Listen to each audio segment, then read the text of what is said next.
welcome back to the Badminton Connection podcast. As always, covering all the badminton that has taken place over the last week. We'll start with the Malaysian Open, where Lin Chunyi lost to Anton Sen A 2-0. What? Wait, what's going on? Just kidding, guys. Welcome back to the Rugby Connection podcast. As always, covering all the rugby that has taken part over the last week. And I'll tell you what, it's been a pretty good week for it. Badminton aside, because that was clearly the highlight. There was rugby played, and it was some good rugby because we had the European fixtures once again going over the Friday, Saturday, and Sunday. Before we get onto that, Murray, how are we? Not been the best. I've been bedridden most of the weekend, but we powered through. Yeah. We got to the rugby, which probably wasn't my best idea. And got a bit of that man flu. It probably is just man flu. But I'm all good, and we're just on countdown mode to baby number 2. But baby number 2. Yeah, there's some big things going on in your life at the moment, but not quite as big as the rugby. Anyway, please don't tell your other half that, because I think she'd rip my head off. Should we just get straight into it? Because we had the Champions Cup, which is the big daddy, but we'll start with the Challenge Cup like we usually do. And we kicked off with a bang on the Friday night. Benetton absolutely taking Newcastle Falcons to the Hurt Locker. 57-18. What's happened to the Falcons this season? What's wrong with them? I don't know where, how, when they'll get a win. I can't see anything going their way. And it's sad because you can tell the players do care. You can tell the fans really want something to happen. It's just not, for whatever reason. And it's all I can say. Benetton, as well as looking like real contenders in the URC, definitely for those playoff spots, they're looking like real contenders for a European title here in the Challenge Cup. They are looking very, very dangerous. One man in particular that I want to sort of single out for that Benetton team in this fixture particularly is Menoncello. Oh, so good. What a player he is, and come back from injury not long ago. You can definitely see him in that, being a prominent figure in that Italian Six Nations squad. Because he is on the form of his life, especially in this game. What does he get? He gets a couple over the line, and he was just looking. Honestly, there were parts in that game where I looked at him, I thought, this is one of the best centres there is in this competition right now. Just comfortable. Maybe even one of the best centres in the world, because at a point in that game, he looked truly unplayable. Like, there were points in that game, like, I was like, it's just unfair them having him at this point. It's just confident. No, really, really big result for Benetton in this European competition. Like I said, looking like real contenders. And Newcastle now, I believe, still winless. They haven't won a single game this season. Nope. Newcastle the new Zebre Palmer? Maybe. Which sucks. They're pretty much done out, aren't they? They're not making it any further. Let's be honest, Newcastle. Anyways, moving on to the only Welsh team that managed to secure themselves a victory this weekend. The Ospreys beat Perpignan 25-3.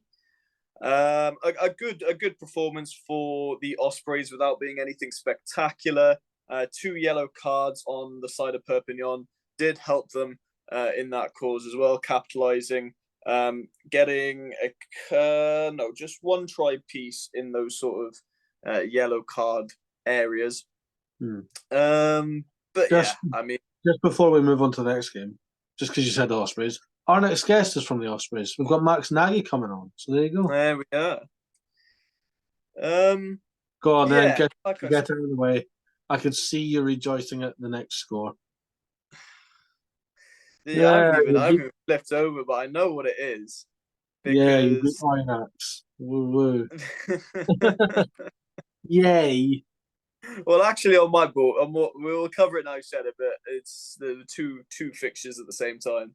But yeah, the Sharks, as you can see, I'm wearing the jersey this week. We finally got a win. I think our last win was in the Challenge Cup, couple Challenge Cup rounds ago when we beat Pau. We lost to the Cheetahs, and this time we beat Oyonnax or Oyonnax or whatever, however you pronounce it. 38-7, much better performance. And yes, people are going to say, "Oh, you beat Oyonnax. Who are they? Nobodies." Listen, a win's a win. Yeah, you know, I'll give credit to the boys. We looked a hell of a lot better in this game without looking perfect. We are still far from perfect, but a bit more structure showing in this game. And it just looked like everybody was clicking that little bit more. And I think that's what I hope to see going on week. I'm not asking for perfection instantly. I just want to see the boys starting to click week on week. And they are. Oxen Shea, man of the match, gets a double in the first half. You know, just stick the man at fly half. Makazole Mapimpi goes over for 2 himself. We had tries from Arm and Laboskachne, and Kerwin Bosch mixed from the kicking tee over the game. His infield kicks were good.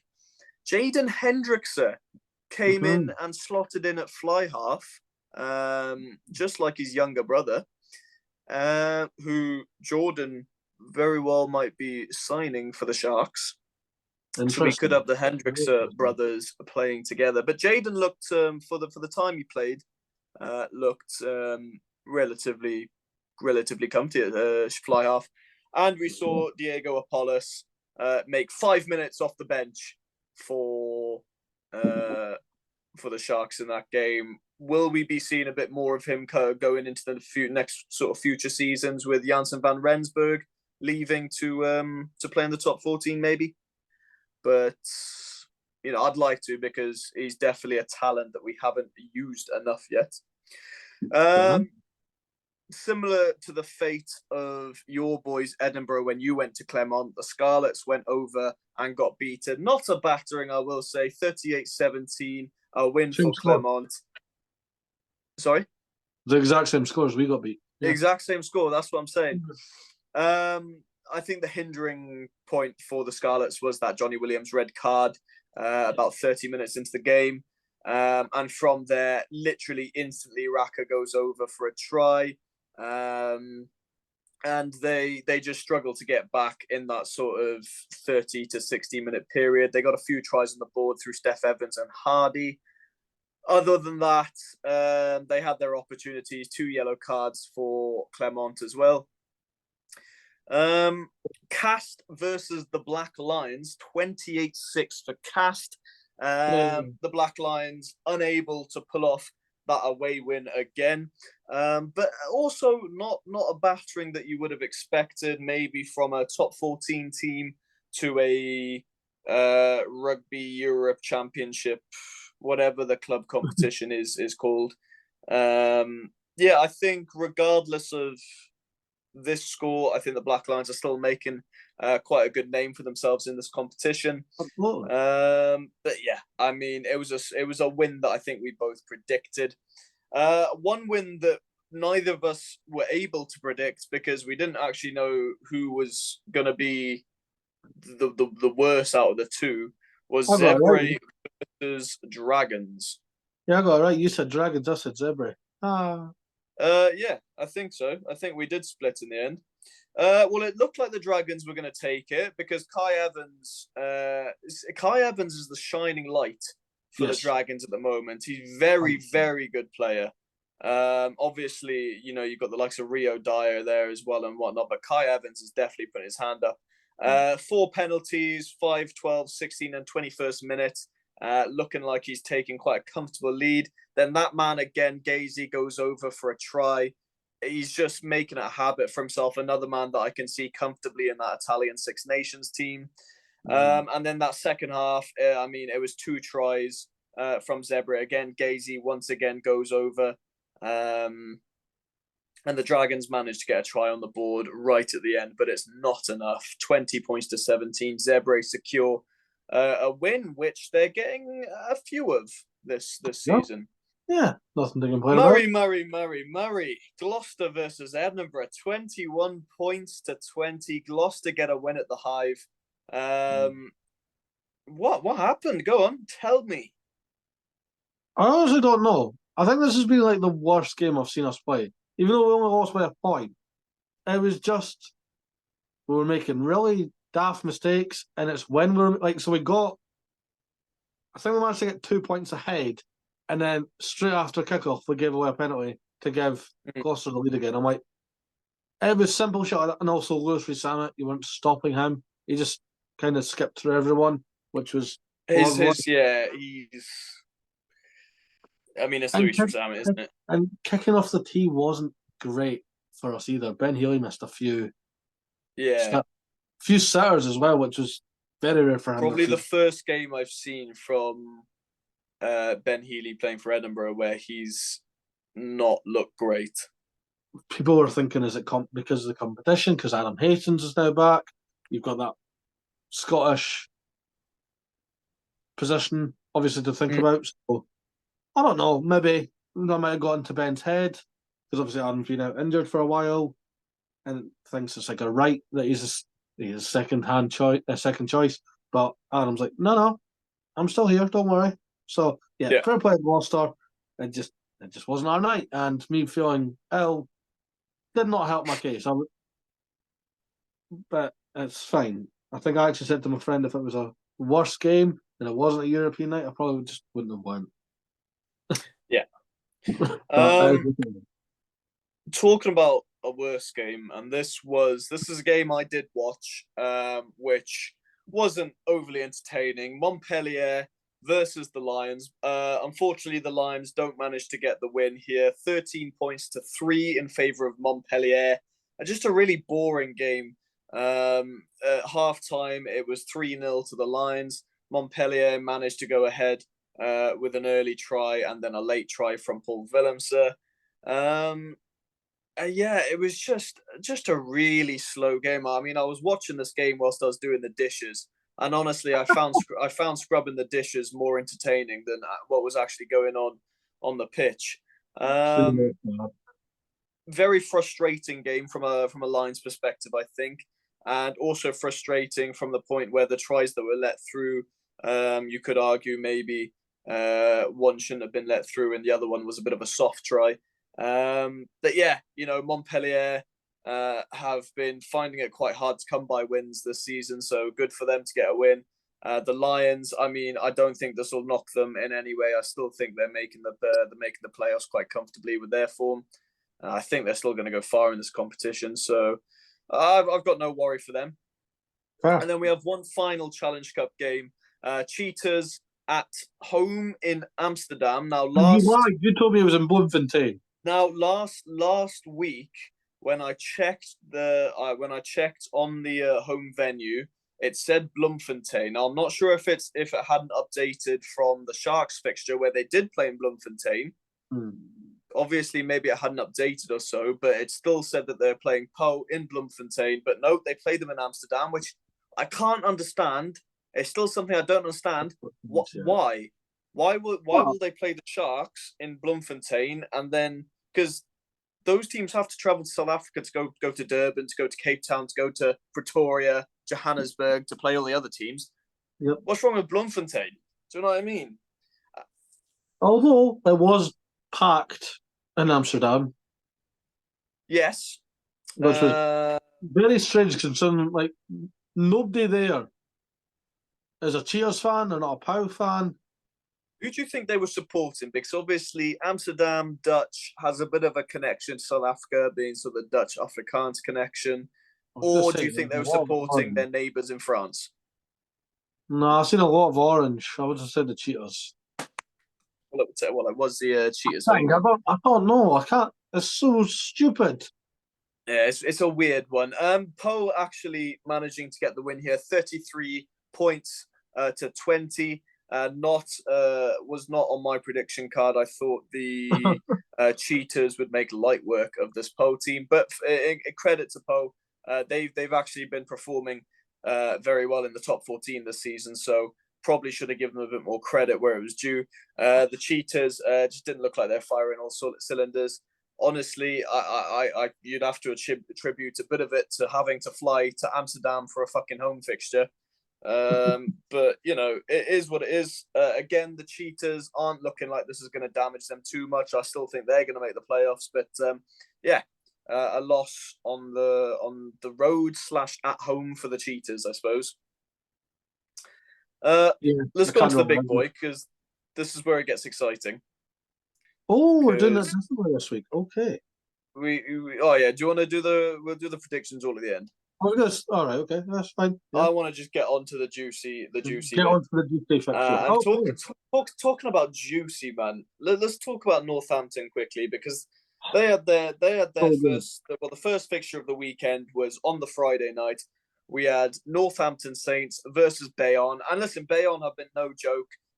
They drew with Munster. They pushed Gloucester. They pushed Glasgow close. But the Saints weren't having any of it. Saints were having none of it. 61 points to 14 at Franklin's Gardens. Tom Pearson on a hat trick. Oh my God. I'm telling Tommy you now. Freeman, Tom Pearson, Finn Smith, perfect off the tee. Courtney Laws scoring tries as well. Man. Yeah. Is it too early to say that I think Northampton might win the Premiership with this form? And I also think that they're top contenders for the European title. It's far too early, I know, but I don't think it's early for the Prem. What's that? I don't think it's early to predict them getting into that final of the Prem, but it's hard for the Champions Cup's so strange because it's hard for the Champions Cup because, I mean, just wait until they come up against the La Rochelles, the Leinsters, the Toulouse. They've got some big teams to come up, which they've sort of avoided. But I mean, this was a bit of a statement to say, listen, we're here. We've kind of touched on it in the last few weeks. Like England, this Six Nations is going to be a rebuild. It's going to be a lot of fresh faces. I imagine Tommy Freeman, get him in, get him capped. I don't care whether it's at fullback, wing, centre. Just get him in, get him capped because he is special. Player of the match, well deserved. Tom Pearson, our one, putting his hand up. Yeah.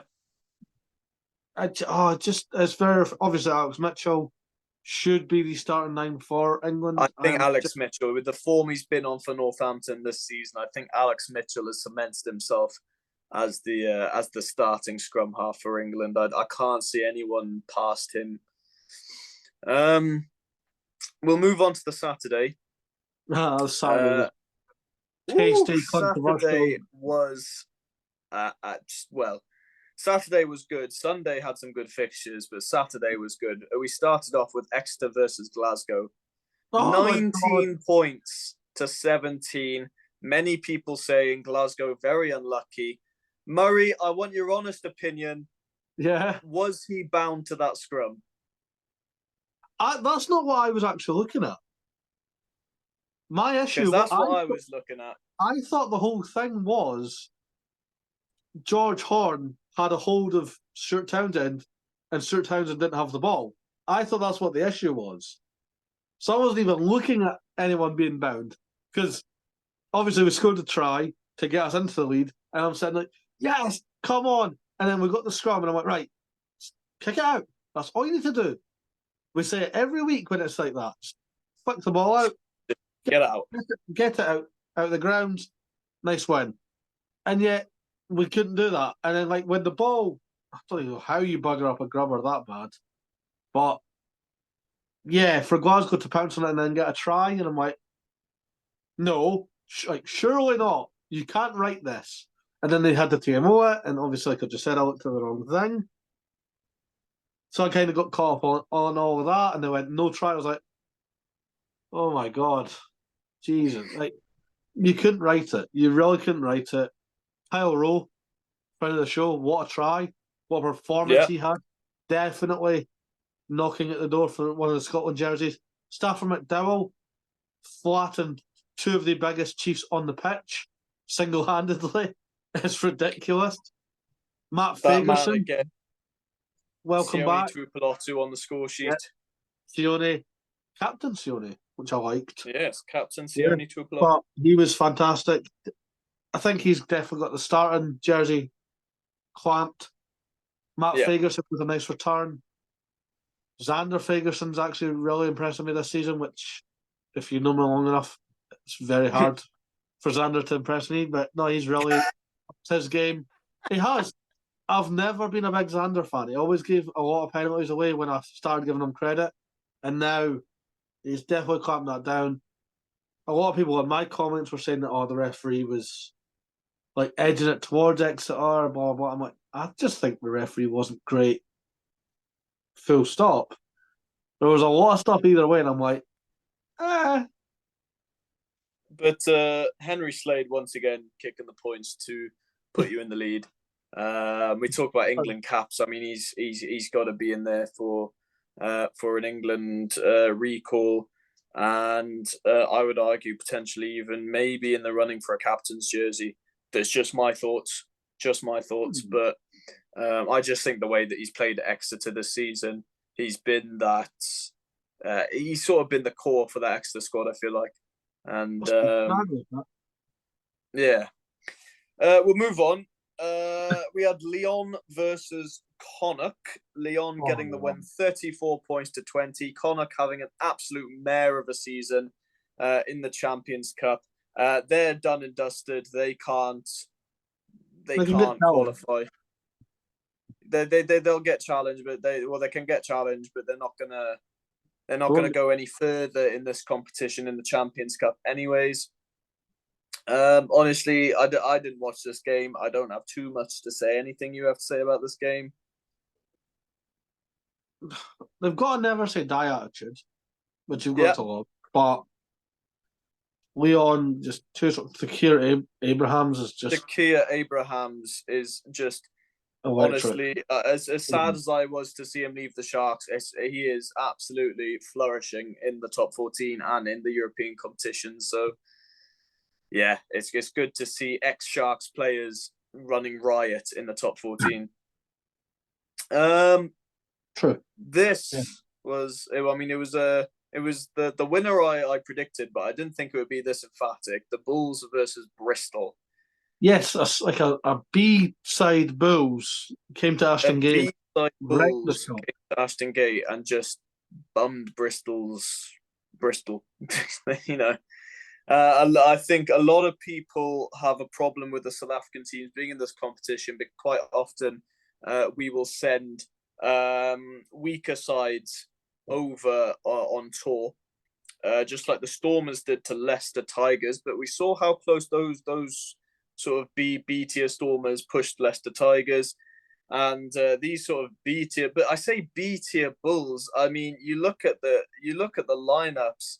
I mean, they've got bloody well. They've got Hurston. They've got Marcel Coetzee. They had Elric Lowe playing. They, you know, they have Devon Williams. You know, the Sergio Peterson, who was a bloody well champion South African sprinter. They've got plenty of talent in that squad to beat any team. So it's not like this was any sort of. They've literally got Springboks playing in that squad. So I wouldn't take too much away from it being a B team. I'll actually give credit to Jake White for how he approached it and before the kickoff. Yeah. So he basically asked, like, "Where's the big boys?"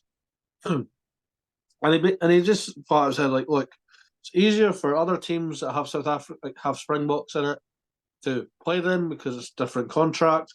Whereas here, it's the same with like Edinburgh, for example. Edinburgh needs to rest their international players, so Bulls are under that same kind of rule under South African rugby. I think that rule is brilliant because the players need rest. Yeah, I agree with it. Yeah. But I don't get why a lot of coaches kind of like look away from it and like, oh, you know, he's just resting. Why? Give us a reason. If you say it's because he's an international player and they need the rest and it's in their contract, fine.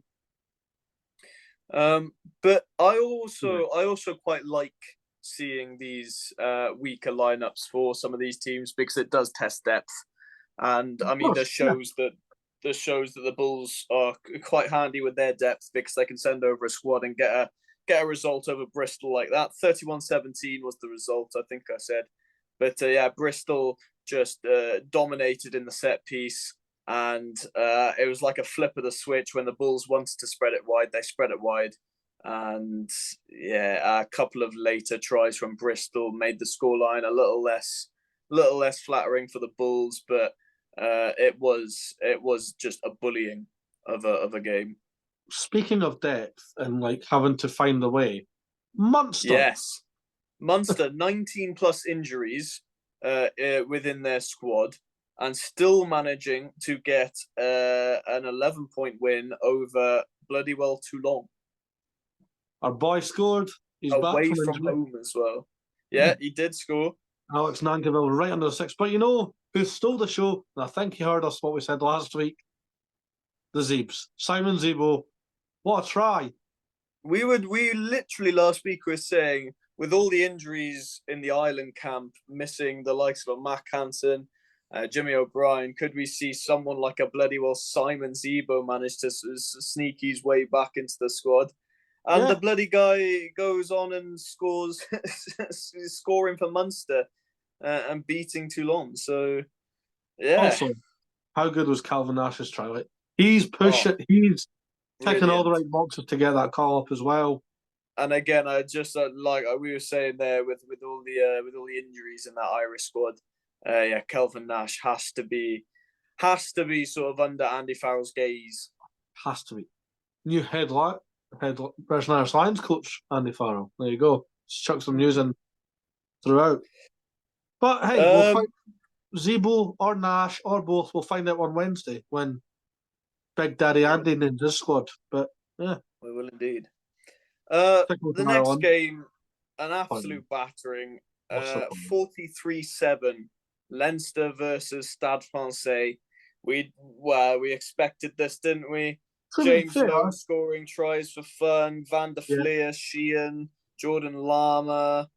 All the usual stuff. Jordan Lama gets a couple. Sweetman Doris. Prendergast kicking easy. He's literally bloody well Johnny Sexton reincarnate. Old Sam Prendergast. So yeah, Leinster doing Leinster things. It's scary. It's just they scare me, Leinster. Yeah, because even like what you were talking about with the Bulls, but even if they do like a weaker side, and you read it like they're still. But we've already discussed this. Leinster don't have a weak side, do they? No. They're the weakest side that they can put out. You know, can still go and win games against top tier opposition. So yeah, Stade Francais were absolutely shocking. They were shit, like really bad. But I think that also it's the Leinster effect. I think I'm going to deem it. I'm going to call it the Leinster effect. When a team facing Leinster look absolutely terrible, it's probably because they're facing Leinster, because Leinster are so bloody good. Yeah. Okay. Moving on, across the other end of the world, down in Cape Town, the Sale Sharks played the Stormers for the first time in history and lost 31 points to 24 in favour of the Stormers. The Stormers seem to be running away with it a bit, but a late try for either half. Augustine Crevy going over on the 41st minute, I want to say, and Bedlow going over on the 71st minute. But one man I want to name, Hachiba Diamani. Oh my God, that man, honestly, Springbok cap, maybe, I'd like to see it. And also begs the question, with him playing so well at the moment, where does Evan Roos slot back in when he comes back from injury? On the bench. You'd have to think so. And I mean, that's Evan Roos. People were saying that guy's the next Springbok number 8. Yeah. And now you've got Diamani playing out of his socks in the 8 jersey for the Stormers, and he's looking irreplaceable at the moment. Yeah, but this is what I love about. Obviously, it happens in a lot of sport, but this happens in rugby way too often. You get one player that you're like, he's the next big thing, he's the star. They get hurt, and then somebody that was never even in the discussion is like, nah, I've got this. You're like, I must say, like, obviously in the sort of shadow of the retirement of the great Dwayne Vermeulen. I must say, for South African fans, I don't think we have to worry because we are spoilt for choice. I mean, let's just go through our options. We got Elric Lowe, Evan Roos, Chiba Diamani. I would chuck the likes of a Pepsi Buthelezi in there as well because he's one of the shining lights for the Sharks. Maybe even a Sikamboza Noche. And then you've got Cameron Heinekom. Yeah, obviously Jasper Wiese's our starting guy. You never mentioned him. Yeah, I'm getting there. I'm going through, but we've also got Cami Heinekom from the Bulls as well. Cameron Heinekom has been playing brilliantly himself. We are spoiled for choice for back row. I'm chuffed with it. I can't wait for this year. Good headache to have. But yeah, Stormers get a crucial win. Yeah, and that puts them in a pretty safe position. Obviously, they still have to secure some points in the coming rounds to sort of secure their round of 16 spots. But yeah, next one. This game was this game. Just insert the Simpsons meme of "Stop, they're already dead." Yeah, Harlequins versus Cardiff started off so well for Cardiff. Yeah, started off really, really well, and then Andre Esterhuizen scored, and then Evans scored, and then Beard scored, and then Marcus Smith scored. Then, oh my God, it didn't stop. Just open the floodgate. Tyrone Green was the last man to score on the 81st minute. It was just not fair.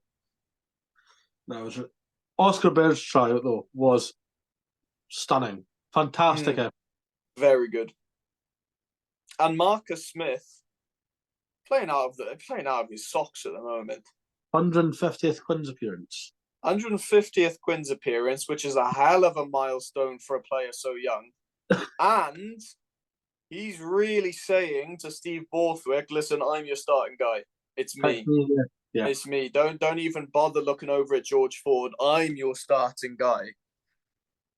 And honestly, I think if we look, because I do genuinely believe we're going to have a very much reformed England squad, especially England. Yeah. Very much reformed England squad, the Six Nations, with the likes of an Ollie Lawrence, with the likes of a Henry Slade back in the picture, multiple options on the wing, and a more dynamic back row, I think, might be coming with the players who are performing in the Premiership. I think Marcus Smith might be the guy to run that team, you know, with Alex Mitchell sort of pairing him up as that halfback pairing. I think England could become quite a jouet team. I'm not sure how Steve Borthwick's coaching style would complement that, but I could see something special coming out of England, the Six Nations. Mitchell, Smith, Lawrence, Slade, Freeman. Oh, I'm trying to think who you have another wing. Johnny May. Shut up, you ruined it. He's finished. Don't have to mention him anymore. Recall him. It's a whole Caden Murley you could have. There's so many options, isn't there? You're spoiled for choice. Freddie Stewart still in that discussion at fullback or on the wing. Fullback for me. Definitely fullback. Season, but like it's still. I still think you have him in the team at fullback because he's also an attacking weapon from fullback, and he's a big boy. He's a big boy. We'll move on. Going from big boys to big wins. Toulouse absolutely dominating Ulster, 48 points to 24. They doubled Ulster's score. It's the Anton Dupont show, as it always is. Anton Dupont show, as always. That guy just steals the show whenever he steps on the pitch. I'm actually relieved that he's not in the Six Nations because we might have another player that we'll all be looking at. Because every fucking Six Nations for the last 3 years, it's been, oh my God, isn't Anton Dupont fucking class? That's all it's been for the last 3 years. And the answer is yes. Yes, he is very good. But another player who's playing out of his skin right now is Malvaca. Ever since good. since Marchand got that injury at the World Cup and Malvaca had to take over, he's just gone on from there. He had a brilliant World Cup. He's having a brilliant season with Toulouse. And I mean, just imagine, right? You've had to deal with Malvaca for the whole game, and then Marchand comes off the bench. It takes a piss, it rather does. Shit, man. But yeah, no, it's there were points in that game where Ulster looked like they might be sneaking back into it, but ultimately, yeah, no, Toulouse just ran that game. We'll go on to my favourite day though of the Champions Cup being the Sunday. We'll start with my favourite game of the Champions Cup. This round was Bath versus Racing. What a fixture that was! Yes. Question: had everything. Before you get into your thoughts, did you know Finn Russell can defend? Oh my God, that hit he put on Cameron Walkie, it just split him in half. The fact that Cameron Walkie saw up, like, who was that? And it was Finn. Like, no, come on now. No, it can't have been. Not Finn Russell.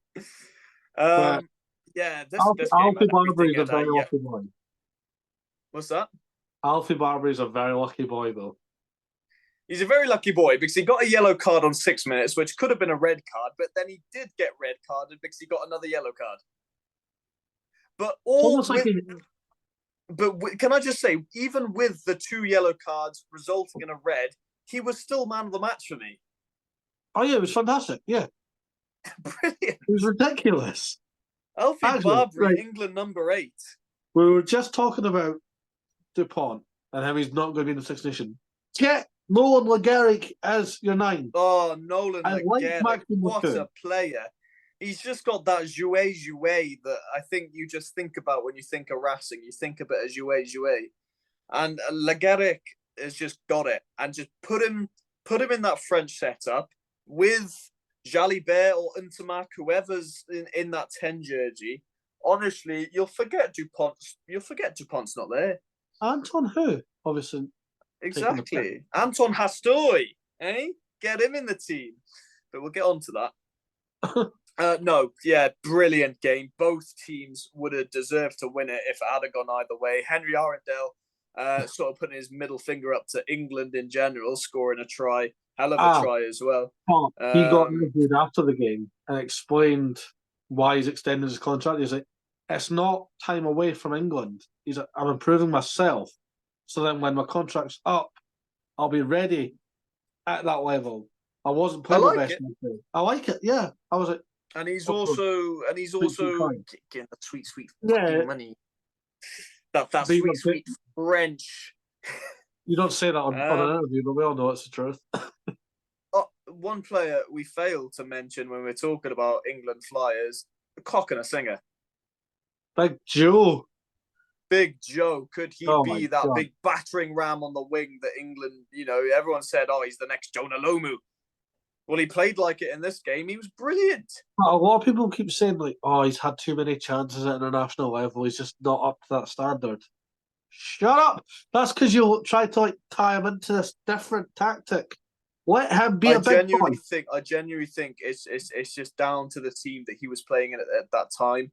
That team being very much old England in the way of Eddie Jones England, which I don't think would have suited this team. I mean, look at this team in Bath. You've got bloody well Finn Russell at the helm. Okay, it's going to be a pretty hectic environment.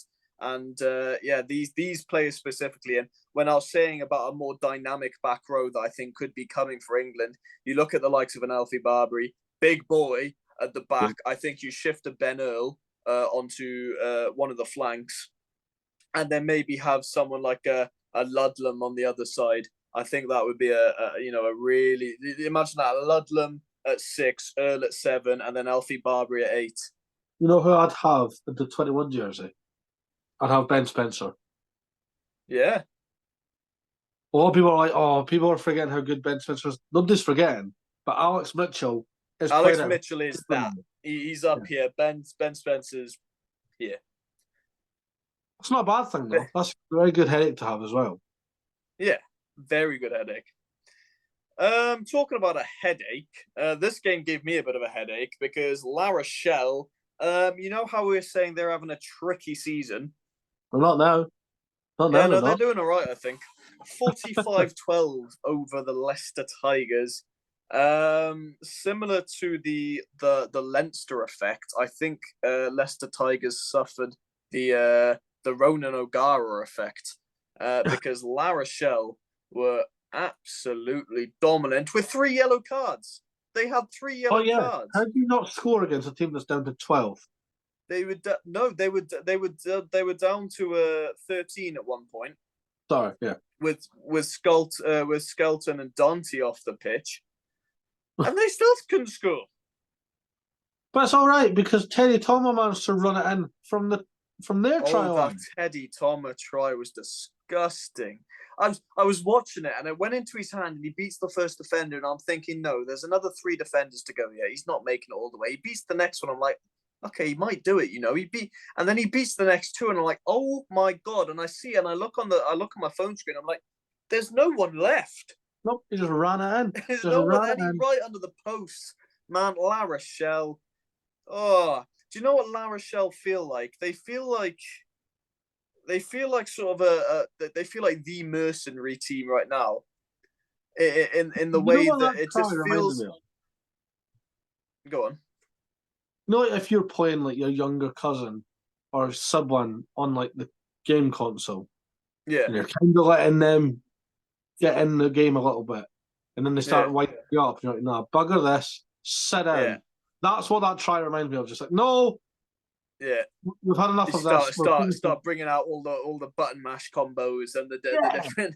Yeah. No, but what I'm saying is like right now, La Rochelle just feel like a bunch of random shithouse skilled players that are yeah. just so excellent on their own, and somehow Ronan O'Gara has put them all together and made them into an unstoppable force of death. The Avengers. Yeah, La Rochelle are the Avengers, and Ronan O'Gara is Nick Fury, There you go. but Irish, and he's got both his eyes. Yeah, Anyways, now the metaphor was it. Then we got. Oh my God! What? this one. Oh, Saracens get battered everywhere they go. 55 points to 15 in favour of Bordeaux. Bordeaux, Murray. If I had told you, right, if I had told you a year ago that Saracens were going to get absolutely bummed by Bordeaux, would you have believed me? No, obviously not. No. But let's just look at this Bordeaux team. Jalibert, Biel-Berry, right? You've got bloody well Maxime Lucu, and then just to put the cherry on the top of the cake, you got a little known winger named Damien Penaud. Filthy. Did you How see many how tries did Penaud score? 1, 2, 2. Biel-Berry as well. Oh, man, France are looking terrifying for this Six Nations. Yeah. It doesn't. They've lost their star player, and I still think they might be in it to win it. I don't have words. Like I watched the game. We both watched the game, and I'm just saying, like, what is going on? I mean, we messaged each other at half time. We're talking on the group chat, and we're like, "What's going on?" Bordeaux just sucked the life out of Saracens. There was a 2-minute period, and it literally was a 2-minute period where Nick Tompkins scored and then Theo Dan scored. Yeah, Bordeaux fell asleep for 2 minutes and then went, wait. And then they woke up and they're like, oh shit, let's score some more tries, 2 more tries, quickly. Ridiculous. Anyway, shall we do some predictions before we move on to the news? Let's do some predictions. Indeed. Scroll over on Friday. We'll start with the Challenge Cup because we haven't done that yet. A Gloucester host Cast. Gloucester. St Kingsholm, it's not easy. They're going to go full house, full whack. and be undefeated in the Yeah, group. Gloucester. I'd back Gloucester. I wouldn't be surprised if Cast win, though. Murray, your boys are over in my neck of the woods in Llanelli. Scarlets versus Edinburgh. Back your team. And Scarlets are not doing great, so let's just... They're not doing great. Yeah, I think it depends what team you send, because Scarlets at home this season have been relatively all right. I know they lost the Black Lions and shit, but they've looked better when they're at home. It will be a rotational squad. Just because I still think Edinburgh get the job done regardless of the squad they send. To be fair, Perfeli's not in the Six Nations, so he'll go down. That'll be nice. Yeah, King Boff. Boff, the Black Lions host Clermont. Now they're back playing in Georgia. It's Clermont. Yeah, but they took Gloucester close. But there's levels to this. I don't think it's going to be a blowout. I'll go for Clermont to win, but I don't think it's going to be a blowout. I never said blowout, but I said comfortable. I think Clermont's going to win comfortably. Okay. We've got Pau hosting Zebre. I don't care. I couldn't care less. I'm going to back the URC boys. I'm going to back Zebre. Benetton hosting Montpellier. I'll go Pau just to make it interesting. Benetton goes with Montpellier. I'll go Montpellier. Yeah. Really? Benetton, yeah. Benetton are gonna wipe the floor with Montpellier. I just said that. You said I'm going for Montpellier. Oh, sorry, no, Benetton. Sorry, I was gonna say Benetton are gonna wipe the floor with Montpellier. They're gonna embarrass Montpellier. Oyonnax host the Cheetahs. I couldn't care. Another one. Cheetahs.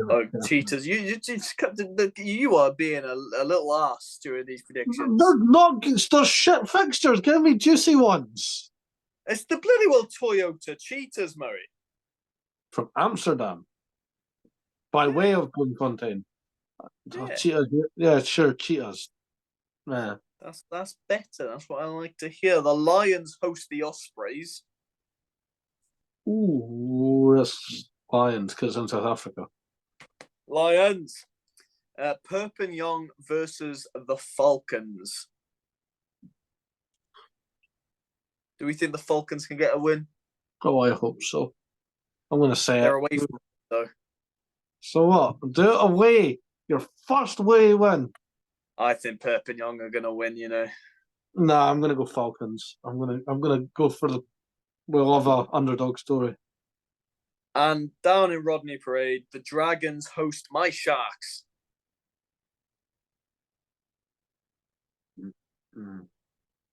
We battered them last time, 69-14 last time we played the Dragons. We're gonna batter them again. You know what? I'm gonna batter them again. Sharks. I'm gonna back by Sharks. 50. I'm gonna back Sharks just because it's a Challenge Cup. If it was a URC, it'd be a different story. We've already beat them in the URC, Murray. I don't know what you're on about. Yeah, but no.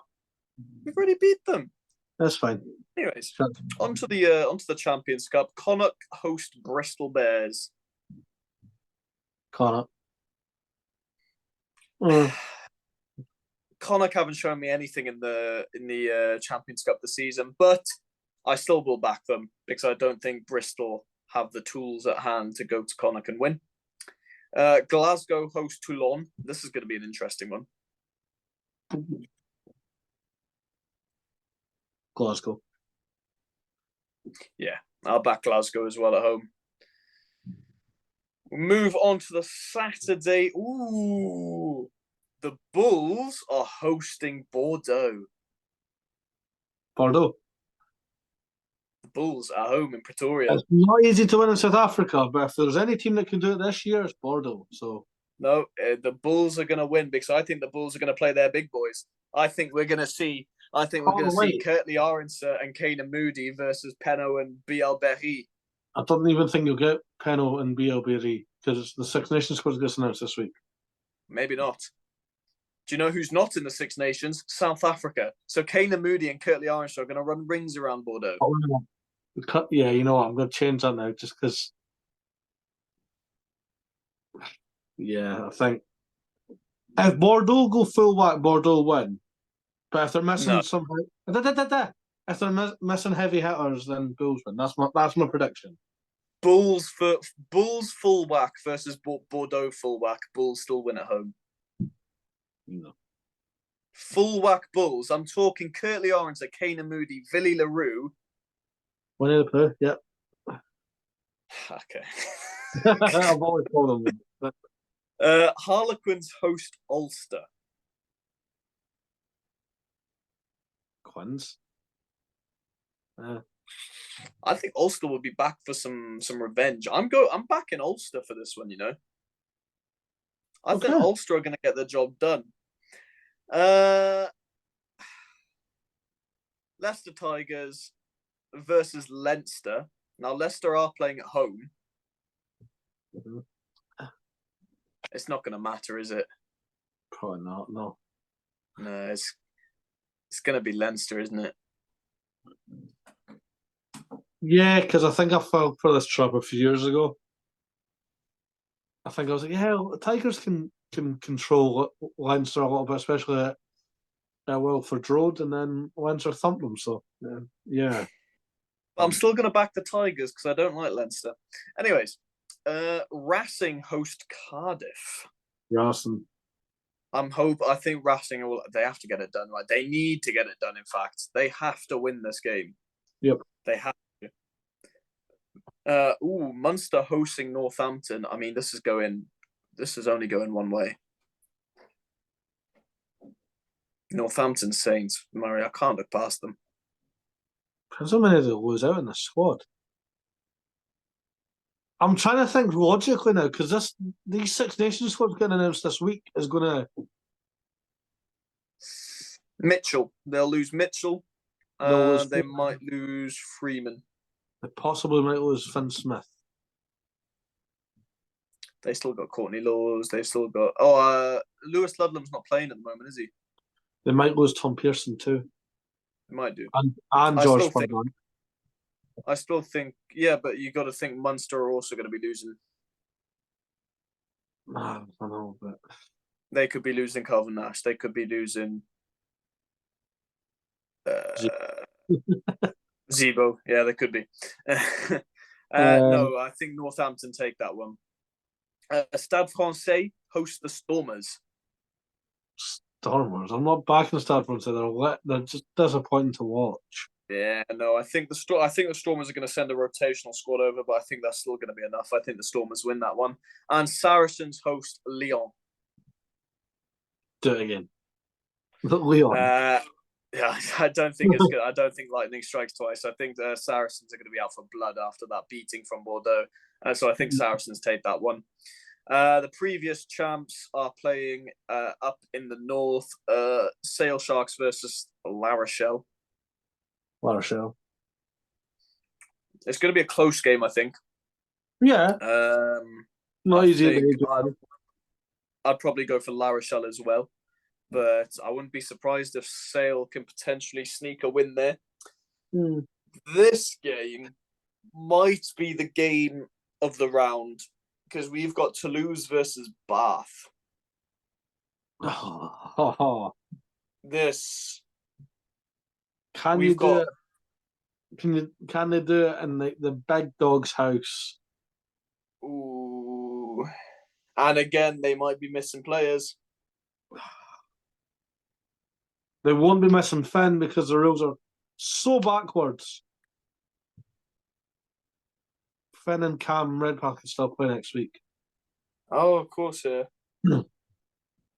And they still got some big hitters in the front row, like the likes of Thomas Dutoy and whatnot.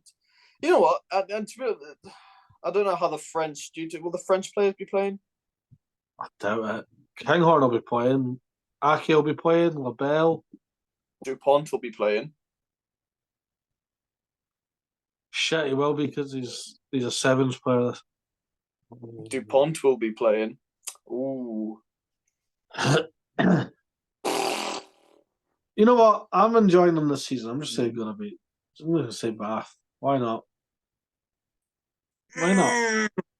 It's tight. I'm not saying like it's Bath. convincingly.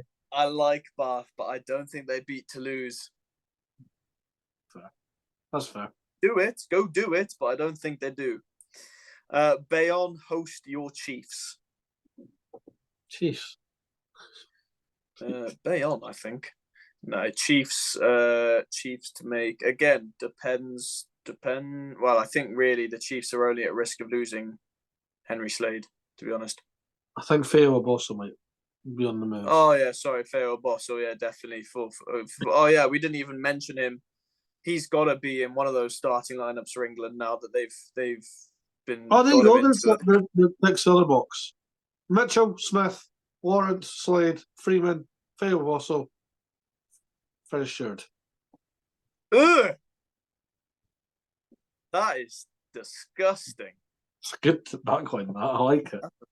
But do you know what? Do you know what's really sad about it? It's an English backline, and it's really good, but it's English. Anyways, take that. Right. That's ridiculous. Well, we've got 6 Nations squads coming out this week, so just quickly, I just wanted you to say who you'd like to see in it. That hasn't been capped.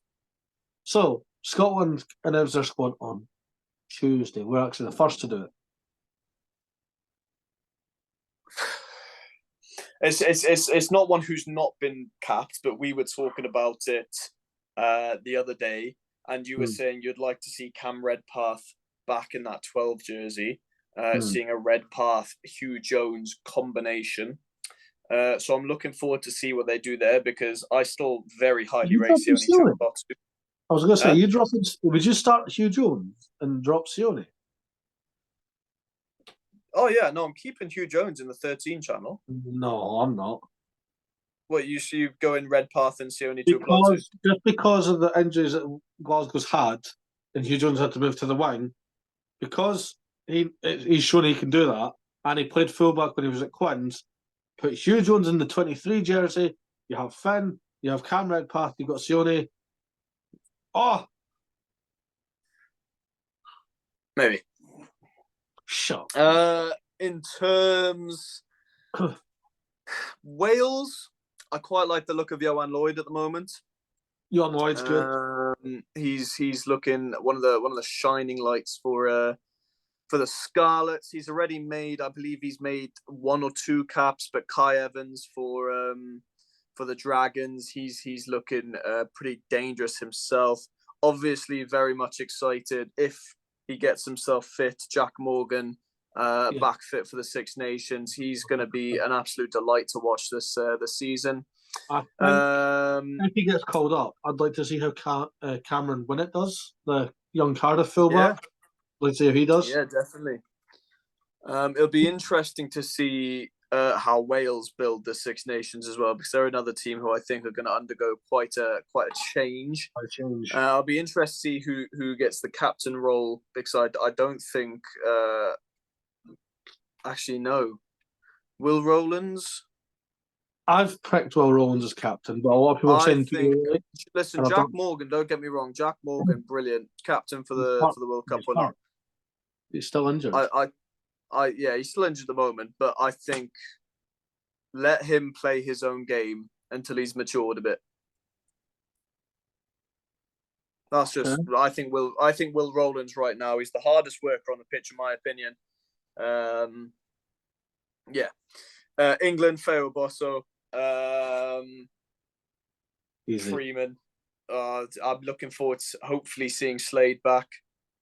Yes, it has to happen. It has to happen. He's got to be back. Ollie Lawrence and Slade is the centre partnership that I want. I think the world wants, not just England fans. Honestly, it'd be interesting to see Ireland, Kelvin Nash, if he gets the call up, especially with their winger crisis right now. And I'd like to see what they're going to do at fly half, because right now for me, Prendergast is looking like the premier fly half in Ireland. I'd like to see Ollie Jaeger get in the mix at tight head if he's back in time, but I don't think he will be. I could see more of the changes for Ireland coming in the back line. Obviously, James Lowe's going to be there. He's going to be a constant. You've still got, I mean, you're not going to have anything too much going at scrum half because you've got Gibson Park and whoever they go for as their backup scrum half. Who do you go for? Do you go for Conor Murray or do you go for Craig Casey? I'd take Casey. I think I'd still back Murray personally. In the big games, Murray. I think you start Craig Casey in against the likes of, say, maybe in Italy or something. But I think Gibson Park starts the big tests, and the big tests, I mean, against the likes of France, against the likes of Scotland, whatnot. But I think Conor Murray is that bench player for me still. Basically, just rinse him until he's dry because he's still on good form. So you might as well make the most out of him. For France, I want to see how Biel Berry follows on from that World Cup because he's looking very good at Bordeaux. I'd like to see who inherits that scrum half jersey. Most likely going to be Maxime Lucu, but like we're talking, Le Guerric for Racing has been on top form. And I would very much like to see Anton Hastoy get the nod at starting fly half. It won't happen though because Thomas Ramos. There's no attempt. Well, I still think Jalibert takes starting fly half and Thomas Ramos at fullback. Unless they put I don't know. Who am I missing? Italy, Monticello. I'm looking forward to seeing Monticello back and playing for Italy because, like I said, he's just looking like a premier centre at the moment. Gazy as well. He's, for a young player, he's just, and for a team like Zebre that tend to struggle, he always seems to find his way over the try line. And I would like to see what's his name? The younger Garbisi. What's his first name? Paolo's brother. Lorenzo? Garbisi. Alessandro Garbisi? That sounds about right. The little Garbisi. I want to see him instead of Varney I want to see him instead of Stephen Varney at scrum half because I think he plays the best, and potentially I'd have Tommy Allen at 10 and I'd have Paolo playing inside centre. Potentially. I'm sure Tommy Allen's hurt as well, but hey, he might be. If so, just put you've got Ignacio Braxton Monticello. That's a hell of a centre partnership. Obviously, Capuzzo has to play in the back. He's not been getting much of a look in at Toulouse because obviously you've got Blair Kinghorn at the moment. Blair Kinghorn's literally played Capuzzo out, and Blair Kinghorn's also made Thomas Ramos into a fly-off, I think. So there you go. It's interesting the way they went about that. Just quickly going off on a tangent about Toulouse, because obviously Intermac's been injured, so someone's had to fill in for the fly-half. I thought they would have put Kinghorn at fly-half and kept Ramos at fullback, but they've done the opposite. They've turned Ramos into a fly-half and they put Kinghorn at fullback. Capuzzo's just sitting at the side like... Yeah, and Capuzzo's like, am I a joke to you? But hey, next week we've got Challenge Cup, we've got Champions Cup, we've got all the Six Nations squads. We can talk about who's not been picked. You know what I'm really looking forward to this year? Six Nations Fantasy, Murray, because I love fantasy rugby, and it's going to be a lot of new players, I think, this year. Oh, there's going to be a lot of fresh faces. I'm going to make some scary teams, and once again, we'll probably have the RCP Fantasy League going, and once again, I'm going to win it. No. Because I am the best. But we'll get there when we get there. And yeah, this has been the Rugby Connection podcast. Hit the subscribe button on YouTube. Follow us on Spotify, Instagram, TikTok, all the social media. Just get us followed, hit the subscribe, get the likes going, just share us, spread the word. The latest interview with Ben Afshar is now out, the young Glasgow Warriors scrum half. Very well spoken for somebody that's 20-year-old. Very level-headed. And from someone who's from Glasgow as well. He's not even from Glasgow. He's from Edinburgh. Even worse. Well spoken for a Scotsman. This week, we sit down with Ospreys Fire Max Nagy. It's going to be good. They're all good. All the interviews are good. Just all the interviews are good. Just get involved. Yeah. Yeah. Cheers, guys, for tuning in once again. And we'll catch you next week with more European rugby and Six Nations content. Yes.